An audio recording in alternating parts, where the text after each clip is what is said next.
Hey everybody, this is Stuart with Wine on the Dime, and I'm reviewing this wine today because, well, I saw it in the store and I had to buy it for two reasons. First, it's a Malbec from Mendoza, Argentina. I tend to like those. There's some that are okay, and there's some that are very good, so I want to see where this falls. And the other reason why is because this bottle is so long, skinny, and thin that it makes me feel like a giant when I hold it. I normally can't get my hands around a bottle like that.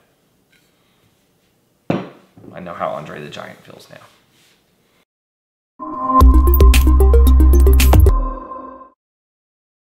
Hey everybody, before we begin today's review, if you like it, go ahead and subscribe to the channel, click that notifications bell, and share it with people who also like Malbec. So today we're going to be reviewing the 2019 Malbec, the Kirkland Signature Malbec from Mendoza, Argentina. It's 14% alcohol by volume. And you don't need to cut the foil on half the bottles you buy. So one of the things that drove me to this wine really was how long and tall and skinny it was, because it was just kind of funny looking. The other thing is that it is a Malbec. I love Malbec, especially Malbec from Argentina. Probably more so than Malbec from any other place.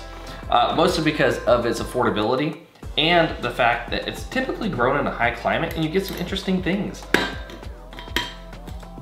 There we go. And what I mean by high climate is not like what you get in Seattle or San Francisco. What I'm talking about in terms of high climate is actually it's like about 2/3 of a mile high. And so you get some interesting weather effects that impact how the wine actually develops, or I should say the grapes, how they develop on the vine before they become wine. So now that I'm just totally massacring this intro, let's actually get to the color of this wine. In terms of the color, you are purple. You are deep purple, no artifacts, no cloudiness. On the nose, ooh, there is plum, there is blackberry. There's a touch of black cherry. I'm having a hard time determining if it's like milk chocolate or dark chocolate.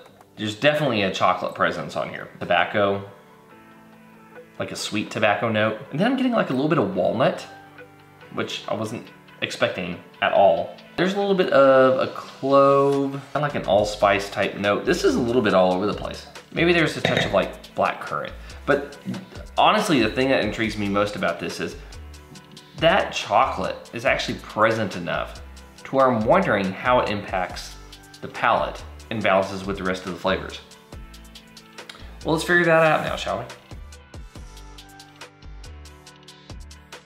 All right, full body wine, medium alcohol, dry. I'll get back to you in the finish. In terms of the actual flavors, the blackberry is a little bit tart. The plum is a little bit ripe. The other elements are probably right where they should be in just terms of ripeness, like ripe fruit. That alcohol though, that alcohol is playing tricks with me. So I taste it. You get this bitter, bitter dark chocolate note.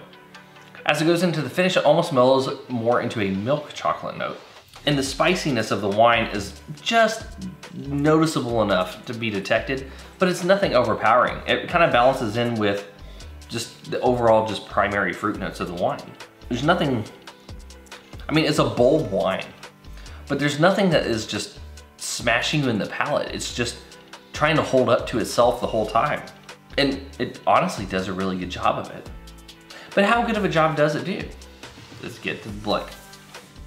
From a balance standpoint, I think you're in balance. There's a good amount of acid. It's a medium plus. I think give it a couple of years, it'll probably drop to medium. And then a few years after that, I don't know if I would really want to drink it. This is not a long-term cellaring wine. As it is, I forgot to mention the tannins. The tannins are actually fairly smooth. So on that note, there's not a lot of development that can happen with the tannins softening over time because they're already pretty soft, especially for a Malbec. So what I would probably state is you probably have a 5-year cellar life on this wine before you really need to open it and drink it if you decide that you want to buy a ton of it and just hold on to it for a while. In terms of length, you have a medium plus finish, so 1/2 point. In terms of intensity, medium on the nose, medium plus on the palate, 1/2 point. In terms of complexity, good amount of primary, good amount of secondary, not getting any aging notes. Like I said, give it 5 years, some of that primary will probably start to turn a little bit, You might get a little bit of more development on things like, you'll probably get a leatheriness out of this wine, maybe a little bit more earthiness, but you're not probably gonna get a too much tertiary coming out of this, because if you wait for too long, it's not gonna have enough acid to support the fruit and the other elements. So like I said, this probably has a 5-year age life. With all that being said, you're a good wine. I don't think that this is a bad wine at all, especially if you are someone who is trying to get into Malbec. And the main reason why is because it's not so robust and overpowering that it's one of those Malbecs from South America where it's just gonna beat your palate up. But on the flip side, it has enough backbone and structure that will really give you an idea of what the grape is like, especially from this region. So it's a nice price point. It's right kind of in the middle. And if I was to recommend someone to go pick up a Malbec and try it for the first time, especially a South American one, this honestly could be it. Anyway, this has been Stuart with Wine on the Dime. If you liked today's video, please like, subscribe, and comment. Have you had the 2019 Kirkland Signature Malbec from Mendoza, Argentina? I'd be interested to know if you have. Leave a comment below and I'll see y'all again soon with another episode from Wine on the Dime. In the meantime, this wine bottle is like almost like a baseball bat. Just swing it so thin. You really thought that cork was gonna come out.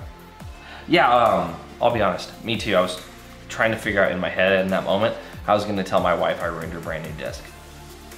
I live another day. I'll see you again soon.